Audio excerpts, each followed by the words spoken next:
जय माता दी। नवरात्रि के 9वें दिन माँ दुर्गा के अंतिम और पूर्ण स्वरूप माँ सिद्धिदात्री की पूजा की जाती है। यह दिन भक्ति, सिद्धि और आध्यात्मिक पूर्णता का प्रतीक माना जाता है। पौराणिक कथा प्राचीन समय की बात है, जब सृष्टि की रचना अभी पूर्ण रूप से नहीं हुई थी। चारों ओर केवल शून्य और अंधकार था। उस समय परम शक्ति के रूप में देवी ने माँ सिद्धिदात्री का अवतार लिया। माँ सिद्धिदात्री के पास ऐसी अद्भुत शक्तियां थीं जिनसे वे किसी भी साधक को 8 प्रकार की सिद्धियां प्रदान कर सकती थीं। अण्णिमा, महिमा, गरिमा, लघिमा, प्राप्ति, प्राकाम्य, ईशित्व और वशित्व। भगवान शिव की तपस्या। एक समय भगवान शिव ने संपूर्ण सृष्टि के कल्याण के लिए कठोर तपस्या की। वे चाहते थे कि उन्हें वह शक्ति प्राप्त हो जिससे वे संसार का संतुलन बनाए रख सके। शिव जी ने वर्षों तक माँ सिद्धिदात्री का ध्यान किया। उनकी कठोर तपस्या और अटूट भक्ति से प्रसन्न होकर माँ प्रकट हुईं। सिद्धियों का वरदान।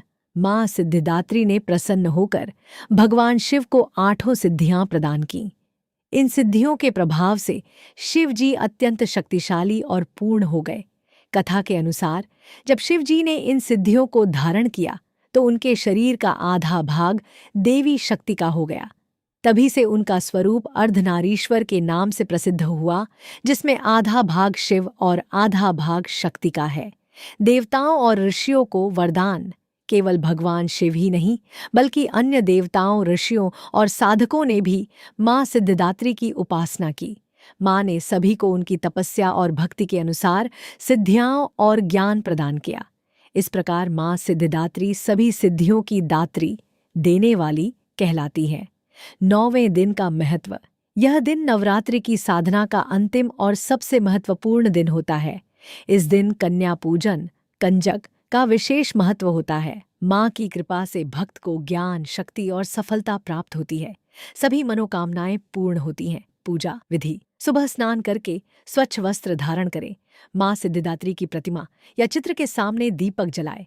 उन्हें नारियल, हलवा, पूड़ी और काले चने का भोग लगाए। कन्याओं को भोजन कराकर उनका आशीर्वाद लें। शिक्षा। यह कथा हमें सिखाती है कि सच्ची भक्ति, तपस्या और विश्वास से हर असंभव कार्य संभव हो जाता है। जब हम पूरी श्रद्धा से माँ की उपासना करते हैं तो जीवन में सफलता और शांति दोनों प्राप्त होती है।